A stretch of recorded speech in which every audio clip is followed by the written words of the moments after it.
আসসালামু আলাইকুম। Financial market ইউনিভার্সিটির ধারাবাহিক বাংলা টিউটোরিয়াল পর্ব 70 এবং টেকনিক্যাল অ্যানালাইসিস পরিচিতি 12তে আপনাদের স্বাগতম।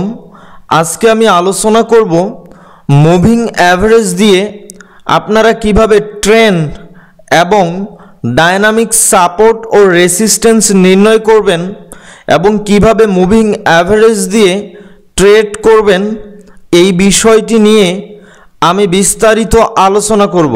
একটি বিষয় মনে রাখবেন, মুভিং অ্যাভারেজ দিয়ে আপনারা স্টক মার্কেট, ফরেক্স, ক্রিপ্টো এবং সিনথেটিক ইন্ডিসেস সহ সকল ধরনের ফাইন্যান্সিয়াল মার্কেটে টেকনিক্যাল অ্যানালাইসিস করতে পারবেন। আলোচনার সুবিধার্থে আমরা মেটা ট্রেডার ইউজ করেছি। আপনি যে মার্কেট বা প্ল্যাটফর্মে ট্রেড করেন, আপনার সুবিধা মতো আপনি সে মার্কেট বা প্ল্যাটফর্মে এর প্র্যাকটিস করবেন। তো সর্বপ্রথম আসেন যে আপনারা কিভাবে এই মুভিং অ্যাভারেজ দিয়ে একটি ট্রেন্ড আইডেন্টিফাই করবেন যে মার্কেট এখন আপ ট্রেন্ডে নাকি ডাউন ট্রেন্ডে আছে। মনে রাখবেন, আমরা যে মুভিং অ্যাভারেজগুলো সব থেকে বেশি ব্যবহার করে থাকি বা ওয়ার্ল্ডের যে মুভিং অ্যাভারেজগুলো সব থেকে বেশি ব্যবহৃত হয় তার মধ্যে অন্যতম হচ্ছে 30, 50, 100 এবং 200। আমি আবারও বলতেছি 30, 50, 100 এবং 200। এই মুভিং অ্যাভারেজগুলো ট্রেডারগণ টেকনিক্যাল অ্যানালাইসিস করার ক্ষেত্রে সাধারণত সব থেকে বেশি ইউজ করে থাকে। তো আপনারা কিভাবে মুভিং অ্যাভারেজ দিয়ে ট্রেন্ড আইডেন্টিফাই করবেন? আপনাদের প্ল্যাটফর্মে যখন মুভিং অ্যাভারেজ নিয়ে আসবেন তো দেখবেন পিরিয়ডের এখানে আপনি ঠিক কত মুভিং অ্যাভারেজ দিয়ে মার্কেটের ট্রেন্ড বুঝতে চাচ্ছেন তা এখানে সিলেক্ট করে দিবেন। সে ধরেন আমি 30 ইউজ করতেছি, তো মনে রাখবেন 30টা হচ্ছে শর্ট টাইম। 50 বা 100 মুভিং অ্যাভারেজ একটা মিডিয়াম টাইম পিরিয়ডের ট্রেন্ড আইডেন্টিফাইয়ের জন্য ইউজ হয় এবং 200 একটা লং টাইম ট্রেন্ড আইডেন্টিফাই বা একটা লং ট্রেন্ড আইডেন্টিফাইয়ের জন্য ইউজ হয়। তাহলে 30 মুভিং অ্যাভারেজ আমরা কেন ব্যবহার করব? 30 মুভিং অ্যাভারেজ আমরা ব্যবহার করব শর্ট টাইম ট্রেন্ড আইডেন্টিফাইয়ের জন্য। অর্থাৎ আমরা যারা চাচ্ছি যে দিনের ট্রেডগুলো দিনেই ক্লোজ করে দেই বা এক সপ্তাহের ট্রেডগুলো এক সপ্তাহের মধ্যেই ক্লোজ করে দেই, অর্থাৎ আমরা যারা একটা শর্ট টাইমের জন্য একটা ট্রেন্ড আইডেন্টিফাই করতে চাচ্ছি তাদের জন্য এই 30 মুভিং অ্যাভারেজ অত্যন্ত গুরুত্বপূর্ণ। তো এরপরে দেখেন এমএ মেথড, মানে আপনি কোন মুভিং অ্যাভারেজ দেখতে চাচ্ছেন, সিম্পল, এক্সপোনেনশিয়াল নাকি স্মুথ। তো আপনারা এখানে আপনাদের মেটা ট্রেডারে বা আপনাদের প্ল্যাটফর্মে যে টাইপ মুভিং অ্যাভারেজ ইউজ করতে চান আপনি সেইটাই ইউজ করতে পারবেন।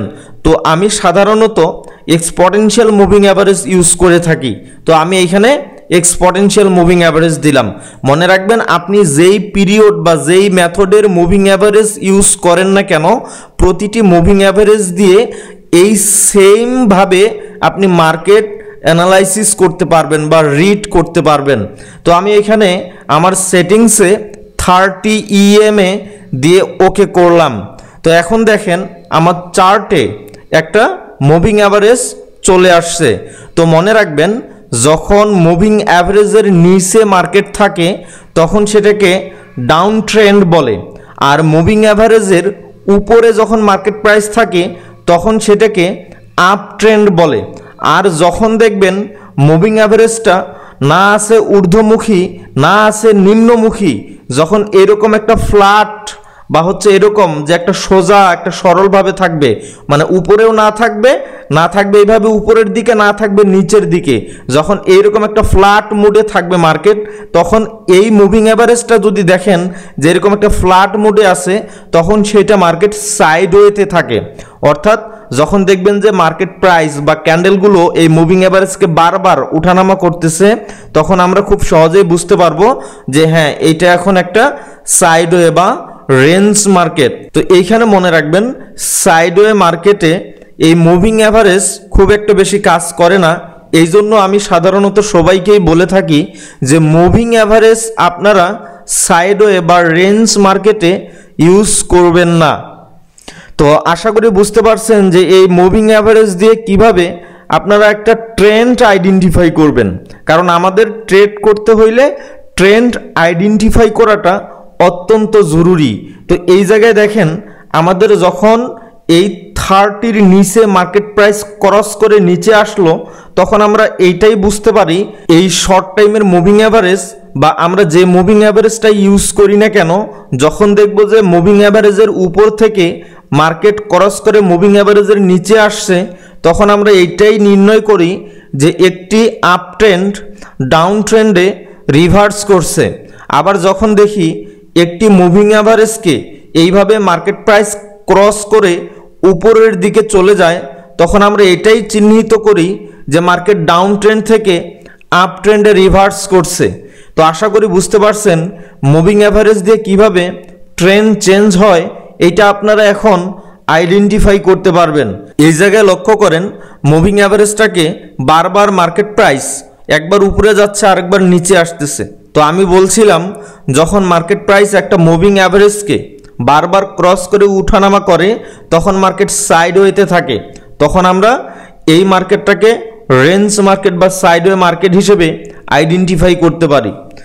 এরপরে আসেন যে আমরা কিভাবে এই আপ ট্রেন্ড বা ডাউন ট্রেন্ডে বা একটি মার্কেটে আমরা কিভাবে এই মুভিং অ্যাভারেজ দিয়ে মার্কেটের ডায়নামিক সাপোর্ট এবং রেসিস্ট্যান্স লেভেলগুলো খুঁজে বের করব এবং কোন জায়গায় এন্ট্রি নেব, কিভাবে ট্রেড করব।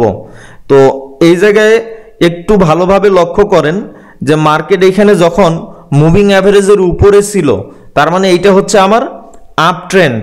আর যখন মার্কেট আপ ট্রেন্ডে থাকে তখন মুভিং অ্যাভারেজ মার্কেট প্রাইসের নিচে থাকে, এই বিষয়টা মনে রাখবেন। তো মনে রাখবেন এই যে বর্তমান রানিং যে মুভিং অ্যাভারেজের যে পয়েন্টটা আছে, এই পয়েন্টটাই হচ্ছে এই রানিং মার্কেটের বর্তমান একটা ডায়নামিক সাপোর্ট লেভেল। তাহলে আপ ট্রেন্ডের ক্ষেত্রে মুভিং অ্যাভারেজ কি করে, একটা সাপোর্ট লেভেল হিসেবে কাজ করে। আর আমরা আপ ট্রেন্ডের ক্ষেত্রে যখন মুভিং অ্যাভারেজে মার্কেট প্রাইস আসে রিটেস্ট করে, তখন আমরা যদি কোনো বাই কনফার্মেশন পাই তাহলে আমরা শুধু বাই এন্ট্রি নেব, অর্থাৎ মুভিং অ্যাভারেজের উপরে যখন মার্কেট প্রাইস থাকবে আমরা তখন বাই এন্ট্রি নেব। এখন শর্ট টাইম মুভিং অ্যাভারেজের উপরে যদি মার্কেট প্রাইস থাকে তাহলে আমাদের শর্ট টাইম বাই হবে। আমাদের যদি মিডিয়াম টাইম পিরিয়ড যেমন 50 বা 100 মুভিং অ্যাভারেজকে যদি এইভাবে ক্রস করে, তাহলে আমাদের একটা ট্রেড 1 দিন 2 দিন 3 দিন এরকম হোল্ড করব, এই চিন্তা ভাবনা করে আমরা একটা এন্ট্রি নেব। আর যখন দেখব যে আমাদের 200 মুভিং অ্যাভারেজকে ক্রস করে উপরের দিকে মার্কেট গেছে, তখন আমরা চিন্তা করব যে লং টাইমের জন্য মার্কেট এখন আপ ট্রেন্ডে। সো এখন আমরা এই মুভিং অ্যাভারেজ থেকে কিভাবে ট্রেড নিচ্ছি, যখন আমরা দেখতেছি এইভাবে মুভিং অ্যাভারেজ আমাদের বলতেছে মার্কেট আপ ট্রেন্ড, তো মার্কেট যখন এই মুভিং অ্যাভারেজ পর্যন্ত আসে রিট্রেস করবে, দিয়ে যখন আপ ট্রেন্ড আবার কন্টিনিউ করবে, এই যখন ক্যান্ডেল কনফার্মেশন আমরা পাবো, তখন আমরা এইখান থেকে আবার বাই এন্ট্রি নেব। ঠিক যেমনটা দেখেন এই জায়গায় আমাদের মুভিং অ্যাভারেজ থেকে আসে রিটেস্ট করছে, রিটেস্ট করে আবার মুভিং অ্যাভারেজের উপরে গিয়ে আমাদের বুলিশ ক্যান্ডেল দিয়ে কনফার্মেশন দিচ্ছে যে মার্কেট আবার আপ ট্রেন্ড কন্টিনিউ করবে। তো আমরা এই মুভিং অ্যাভারেজ থেকে যখন ক্যান্ডেল কনফার্মেশন পাবো, তখন আমরা একটি আপ ট্রেন্ডের ক্ষেত্রে বাই এন্ট্রি নেব এবং এসএলটা হবে আমাদের যে সুইং লো থেকে সেল দিচ্ছি সেই সুইং লোটা থেকে কিছু পিপস নিচে আমরা এসএল দিব। আশা করি বুঝতে পারছেন। এখন ট্যাক প্রফিট কোথায় দিবেন? ট্যাক প্রফিট আপনারা যদি রিস্ক নিতে না চান তাহলে কাছাকাছি যে রেসিস্ট্যান্স লেভেলটা থাকবে বা সুইং হাই থাকবে, এই সুইং হাইটাতেই আপনারা টিপি নিয়ে বের হয়ে যেতে পারেন, অথবা আরেকটু ওয়েট করতে পারেন, দেখতে পারেন যে এই লেভেলটা মার্কেট ব্রেক করে আবার আপার প্রাইসে যাচ্ছে কিনা। যদি দেখেন এই লেভেলটা মার্কেট ব্রেক করে উপরের দিকে চলে গেছে, বা যখন দেখলেন যে এন্ট্রিটা আপনার মোটামুটি প্রফিটে গেছে, তখন এন্ট্রি পয়েন্টের উপরে আপনার এন্ট্রি প্রাইসের উপরে আপনার এসএলটা সেট করে দিবেন একটি বাই এন্ট্রির ক্ষেত্রে। তো দেখেন আমরা যদি এই জায়গাতেও লক্ষ্য করি, যখন মার্কেট ট্রেন্ড চেঞ্জ করলো ট্রেন্ড চেঞ্জ করার পর এইখানে যখন আসে আবার রিটেস্ট করলো, তো আমরা এই রিটেস্ট পয়েন্টটা থেকে যদি বাই নেই, তারপরেও দেখেন আমরা মোটামুটি এইখান থেকে একটা প্রফিট নিতে পারতেছি। তাহলে আমি আশা করি আপনারা বুঝতে পারছেন যে এই মুভিং অ্যাভারেজ দিয়ে আপনারা কিভাবে একটা আপ ট্রেন্ডের ডাইনামিক সাপোর্ট লেভেলগুলো আইডেন্টিফাই করবেন এবং কিভাবে বাই এন্ট্রিগুলো নেবেন। মোট কথা আপ ট্রেন্ডে আমাদের এন্ট্রি লেভেল হবে এই মুভিং অ্যাভারেজ। এখন আপনি যেই পিরিয়ডের মুভিং অ্যাভারেজ ইউজ করেন না কেন, আপনি 30 ইউজ করেন, 50, 100, 200, যেটাই ইউজ করেন না কেন, আপনার এন্ট্রি লেভেল হবে এই মুভিং অ্যাভারেজটি। তবে মনে রাখবেন এই 30 EMA সকল টাইম ফ্রেমের জন্য একটা স্ট্যান্ডার্ড EMA।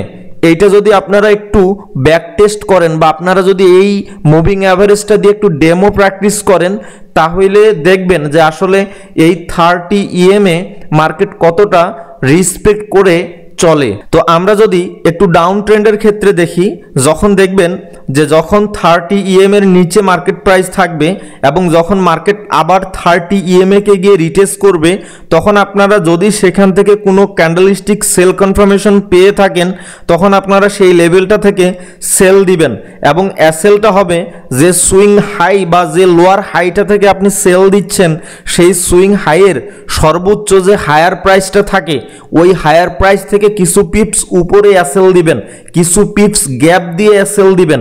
আমরা এই যে কিছু পিপস গ্যাপ দিয়ে এসএল দেই, এটাকে বলা হয় বাফার জোন বা বাফারিং এরিয়া। যে কোনো মুহূর্তে এই হায়ার প্রাইসটা থেকেও কিছু পিপস আরও স্পাইক মারতে পারে। তো এই স্পাইকের হাত থেকে রক্ষা পেতে আমরা সাধারণত এসএল দেওয়ার ক্ষেত্রে কিছু পিপস উপরে আমরা আরও এসএলটা দিয়ে থাকি। আর টিপিটা কোথায় দিবেন, তার কাছাকাছি যে সাপোর্ট লেভেলটি থাকবে, রানিং ট্রেন্ডের সাপোর্ট লেভেল বা প্রিভিয়াস ট্রেন্ডের সাপোর্ট লেভেলের কাছাকাছি আপনারা টিপি ইউজ করতে পারেন।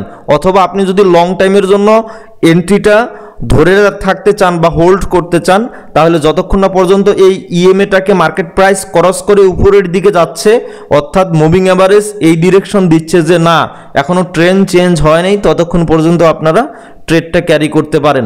তাহলে আপনারা ট্রেড করবেন কিভাবে, একটি ডাউন ট্রেন্ডে আপনি যখন দেখবেন যে মার্কেট এই 30 EMA পর্যন্ত গিয়ে রিটেস্ট করছে, রিটেস্ট করার পর ক্যান্ডেলস্টিক কনফার্মেশন দিচ্ছে, বেয়ারিশ ক্যান্ডেল কনফার্মেশন দিচ্ছে, তখন আপনারা সেল এন্ট্রি নেবেন।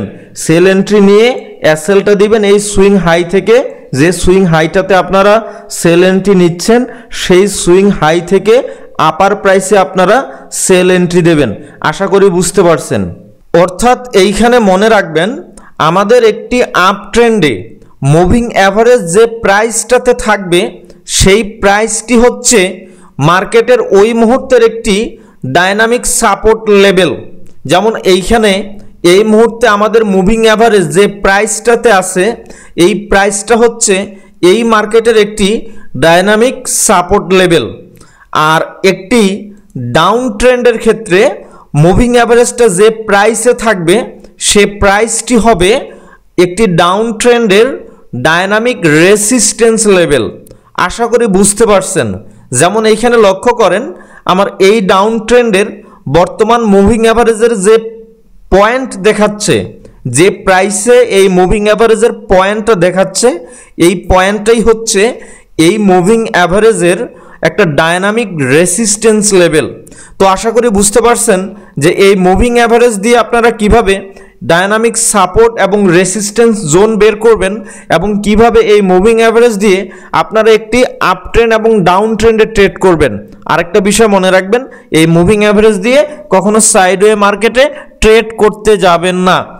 এরপরেও যদি না বুঝে থাকেন তাহলে অবশ্যই কমেন্টস করবেন, অথবা আমাদের সাথে সরাসরি যোগাযোগ করতে চাইলে স্ক্রিনে দেওয়া কিংবা এই ভিডিও টিউটোরিয়ালটির ডেসক্রিপশনে দেওয়া ইমেল অ্যাড্রেস অথবা ফেসবুক পেজ কিংবা টেলিগ্রাম চ্যানেলে যুক্ত হয়ে আমাদের সাথে সরাসরি যোগাযোগ করতে পারেন।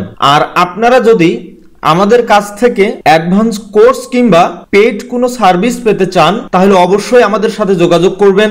আর আমাদের টিউটোরিয়ালগুলো যদি আপনাদের ভালো লেগে থাকে, তাহলে অবশ্যই লাইক, কমেন্ট এবং শেয়ার করবেন।